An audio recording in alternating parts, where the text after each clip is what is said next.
Hi, I'm Kevin Klein. Now, don't run away because today we want to talk about the debt at the City of Winnipeg and what's happened in under 15 years. What's happened to your money? We want to talk about how it's impacting you, how the bad budgeting is impacting you. And I know it's not a flashy subject to talk about because for years, governments have gone into debt. Politicians are great at spending other people's money and putting debt in there to make them look successful. However, our kids, and maybe even their kids will be stuck paying a pretty hefty bill. So that's what's led me to this video, because I think it's important that you truly understand what City Council has done with your money. And I know we have an infrastructure deficit. Now, we can go into debt in a better way to address the infrastructure deficit. Some don't believe that, but you can. Okay, it is possible. In 2005, the entire net debt for the City of Winnipeg was $415 million. Now, fast forward almost 15 years, and the debt for the city, as reported by the Chief Financial Officer of the City of Winnipeg just recently, the total debt in 2020 was $1.55 billion. And we've taken on more debt this year. A lot more. $1.55 billion from $415 million. It's almost quadrupled. What does that mean? We're going to talk about that in a minute. Now, in 2006, the city had $223 million saved to pay off the debt. Okay? Now, that's saved in what is called a sinking fund, because our debt are not loans, if you will, like you and I would get for a mortgage or for a car. We service the debt by paying the interest that we promised them. Well, if you give us $1 million, we'll give you the $1 million back plus 3% over the next several years. So we'll pay the interest fee on that money over 10 years, 20 years, whatever that may be. But on a single date and time, we will be required to pay back the whole amount. So we have what we created is known as a sinking fund. So that sinking fund in 2006, as I stated, had $223 million. Remember, our total debt back then was about $415 million. So we had just over half. It's about 50%.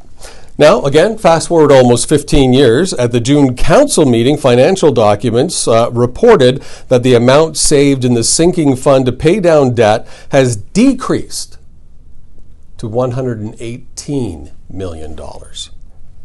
Half of what we had in 2006. So we have half the money we had in 2006 to pay down debt, but our debt has quadrupled since then.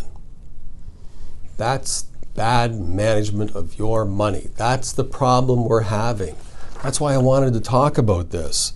You know, if you look at the $118 million we have saved today, that's less than 10%. Less than 10% of the money we're going to have to pay off in the years to come. $1.6 billion in debt. And we're taking on more. Now, we pay some off and then we add some more. Our debt continues to increase. And when our debt increases, the cost to service that debt impacts you.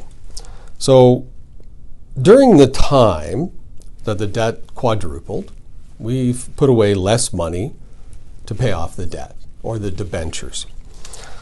So we've raised taxes, including raising property taxes, by almost 10% over the 4 years of the recent multi-year budget. Almost 10% your property taxes increased over the 4 years of this multi-year fiasco that they call a budget.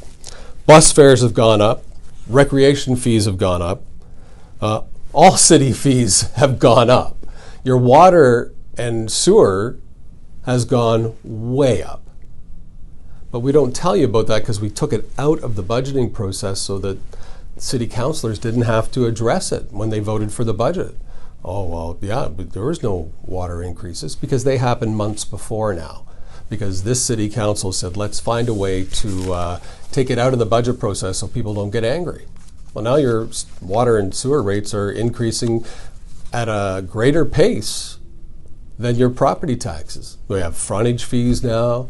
The value of your home continues to go up, which means you pay more taxes on that. Lots and lots of increases at the City of Winnipeg. But your services have visibly decreased. Drive around. Boulevards not getting cut as often as they used to, weeds growing everywhere, curbs that are smashed, not getting fixed, roads that are being addressed. They say we have, kilometers. We've done so many roads, it's from here to Calgary. Well, that includes bike paths, ladies and gentlemen. So get the facts from your counselor, get the facts from your leadership. So I ask you this. I know you don't want to think about debt, but let me ask you this. With all the debt and extra taxes and fees that we've taken on, where did that money go? Can you highlight a couple of projects that could call for the quadrupling of debt? Can you say, look at all these roads that have been repaired. Look at all of the facilities that have been redeveloped or built over that time. Over the last 8 years, can you point to anything of substance that would justify the debt that this council is taking on? Have your services increased? Are your streets still getting cleaned? Residential streets? Not in fall. They canceled that. Grass cutting's gone down. Parks, weeds are everywhere. But we blame it on the province, although there's other ways to deal with the weeds. In recent years, the city has reduced services at libraries, arenas, recreation facilities. We've actually cut bus routes. We eliminated the student pass and then brought it back at a higher rate because there was math errors in the budget itself. We've closed community police stations, and we've added to fire halls, and we've got fire calls on a daily basis attending to medical needs. Services have not increased because you would know that. And I can't tell you how many times I've spoken with people that say it looks like the city is just falling apart, that nobody's working. It's because we pay over $100 million plus a year just to service the incredible amount of debt, the quadrupled city debt we have taken on. And in the 4-year budget, we're even going to eliminate more money from trees, reforestation, from community centers, from grants. All of that is going to be impacted. But you know what? A lot of it gets impacted in the final year when this mayor's gone, because they got to put the budget they wanted in place. So they have lots to hang their hat on. But after that, someone's going to have to pay for it.